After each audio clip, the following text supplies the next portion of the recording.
अभिषेक बनर्जी के फेरबदल प्रस्ताव पर ममता बनर्जी की मुहर लगने वाली है। पार्टी सूत्रों के मुताबिक आगामी उपचुनाव के बाद तृणमूल कांग्रेस 15 जिला अध्यक्षों और विभिन्न संगठनात्मक स्तरों पर फेरबदल करने जा रही है। इसके साथ ही राज्य की सत्ताधारी पार्टी कई नगर पालिकाओं और पुर निगमों के प्रमुखों को बदलने जा रही है। पार्टी के कई नेता कई स्थानों पर लोकसभा चुनाव में तृणमूल की विफलता बता रहे हैं। पार्टी सूत्रों का कहना है कि उन सभी जगहों पर बदलाव जमीनी स्तर पर है। हालांकि इन 15 जिलों में सबसे बड़ा बदलाव पूर्वी मेदिनीपुर जिले में आने वाला है। लोकसभा चुनाव में इस जिले में तृणमूल लगभग विफल रही है। जिले में 2 मंत्री थे। अखिल गिरी पहले ही इस्तीफा दे चुके हैं। हालांकि विप्लव राय चौधरी मत्स्य पालन मंत्री है। विप्लव राय चौधरी का अपना विधानसभा क्षेत्र कोलाघाट लोकसभा चुनाव में अच्छा प्रदर्शन नहीं कर सका। जिले के राजनीतिक गोलियारों में अफवाह है कि उत्तम बारिक विप्लव राय चौधरी को उस पद से हटा सकते हैं। दूसरी ओर असित बनर्जी तृणमूल के तमलुक संगठनात्मक जिला अध्यक्ष और चितरंजन मैती जिला अध्यक्ष। राजनीतिक गलियारों में अफवाह है कि तमलुक लोकसभा चुनाव में देवांशु की भारी हार के बाद रथ बदलने की गाज इन दोनों वरिष्ठ नेताओं पर गिर सकती है। हालांकि दोनों दिग्गज नेताओं ने कहा कि भले ही पद चला जाए लेकिन वे पार्टी की तरह पार्टी में बने रहेंगे। बीजेपी ने तृणमूल के इस बदलाव का मजाक उड़ाना बंद नहीं किया। बीजेपी का दावा है कि जो लोग कालीघाट तक नहीं पहुंच सके उन्हें नेतृत्व पद से हटाया जा रहा है। हालांकि बीजेपी के इस दावे को खारिज करते हुए तृणमूल के राज्य स्तरीय नेता पार्थसारथी मैती ने स्वीकार किया कि जिले का कोई भी वरिष्ठ नेतृत्व पिछले चुनाव में अच्छा प्रदर्शन नहीं कर सका। বলছি দলীয় রদবদলের এতে এখন অবধি 15টি জেলাতে প্রায় পরিবর্তন আসতে চলেছে, বড় পরিবর্তন। তার মধ্যে পূর্ব মেদিনীপুরে সবচেয়ে বড় পরিবর্তন আসতে চলেছে বলে দলীয় সূত্রে খবর। এই ব্যাপারে কি বলবেন? যেমন সংগঠন মানে একটা চলমান প্রক্রিয়া, তাতে রদবদল খুব স্বাভাবিক ঘটনা। স্বাভাবিকভাবেই সেটা হতেই পারে। রাজ্য নেতৃত্বে যখন মনে করবেন তখন পরিবর্তন আনবেন। এই দলের রদবদল কতটা আগামী বিধানসভা ভোটের ক্ষেত্রে দলকে নিশ্চিত নেতৃত্বে নিশ্চয়ই ভালো দিচ্ছেন বলেই করছেন। লোকসভা ভোটে তো খারাপ ফল অনেকটাই হয়েছিল পূর্ব মেদিনীপুর পুরো জেলা জুড়ে, পুরো মুখ থুবড়ে পড়েছিল বলা চলে। নেতৃত্ব তারাও পর্যালোচনা করছে, ওই সিদ্ধান্ত নিচ্ছে। ইতিমধ্যেই আমাদের জেলাতে 2 মন্ত্রী ছিলেন, একজন পদত্যাগ করেছেন, আরেকজনের উপরে কি কোপ আসতে পারে বলে মনে করছেন? এটা একবারেই মুখ্যমন্ত্রী বিষয় কেউ বলতে পারবেন না। 15টি জেলায় রদবদল চলছে, তার মধ্যে পূর্ব মেদিনীপুর অন্যতম। সবচেয়ে বড় রদবদল হতে চলেছে, এমন একটা সূত্রের খবর। কতটা লাভ হবে দলের? দেখুন, ঘোষণা হলে বোঝা যাবে কোনটা বড় বা কার গুরুত্ব বেশি।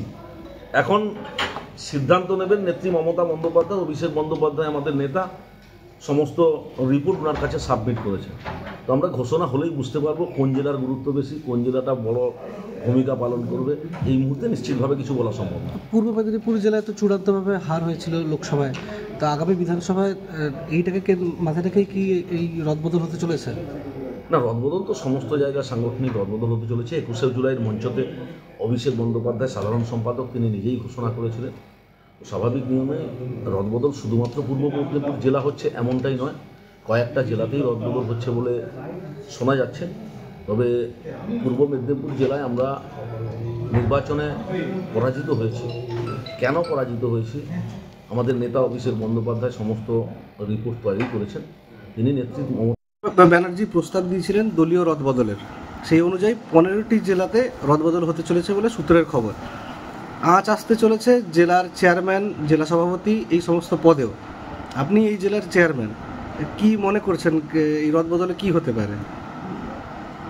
দলে 26কে লক্ষ্য রেখে দল যাতে যা আমরা ক্ষমতায় আছি তার চেয়েও বেশি বিধায়ক দিয়ে পশ্চিমবঙ্গে বিজেপির যে অবস্থা সিকিতে নাম করে দিতে হবে। আর তো সিপিএম তো পশ্চিমবঙ্গের মানুষ প্রত্যাখ্যান করতে উনি আলোচনা করেননি। সেই জায়গায় দাঁড়িয়ে দলের স্বীকৃতির জন্য দল যা সিদ্ধান্ত নেবে সেটাই শিরোধার্য একজন কর্মী হিসাবে। কারণ 98 সাল থেকে নেত্রীর সঙ্গে রাজনীতি করেছি কর্মী হিসাবে। হয়তো দলের স্বার্থে যা ভালো হবে সেটাই মেনে নিতে হবে মৃত্যু পর্যন্ত তখন দলটা করবে। তমলুক লোকসভা কেন্দ্রে তো লোকসভা ভোটে সেরকম আশানুরূপ ফল করতে পারেনি তৃণমূল। অভিষেক ব্যানার্জি একটা প্রস্তাব রেখেছিলেন, মমতা ব্যানার্জি স্বীকৃতি দিয়েছেন। কিছু কিছু 15টি জেলায় জেলা সভাপতি, জেলা চেয়ারম্যান এদের পদ যাবে বলে শোনা যাচ্ছে। এই জেলার কী খবর? শুনুন, অভিষেক বন্দ্যোপাধ্যায় ভোটের আগেই বলেছিল যে যেখানে হারবে, বুথে হারবে, তার প্রত্যেকের বিবেচনা করা হবে ভোট পরবর্তী সময় কিভাবে তাকে সেই জায়গাটাকে পুনরুদ্ধার করার জন্য কি ব্যবস্থা করা যায়। সেই মতোই দল তার ব্যবস্থা নিচ্ছে এবং বিবেচনা করেছে, এবং যতটা আমরা পেপার, টেলিভিশন সব জায়গায় দেখতে পাচ্ছি যে বিবেচনার কাজ কমপ্লিট হয়ে গেছে বা তার রায়ের অপেক্ষা আমরা আছি। পূর্ব মেদিনীপুর রেজাল্ট খারাপ হয়েছে এবং পূর্ব মেদিনীপুরের বহু নেতা এরিয়ায় রেজাল্ট খারাপ হয়েছে, সেখানে দল তার নিশ্চয়ই সিদ্ধান্ত নেবে কোথায় কিভাবে কাকে ওর পরিবর্তে কিভাবে সেটা। Bureau report PBTV news. नियमित अपडेट एवं दुनिया भर की ताज़ा खबरों के लिए हमारे फेसबुक पेज को फॉलो एवं यूट्यूब चैनल को सब्सक्राइब करें।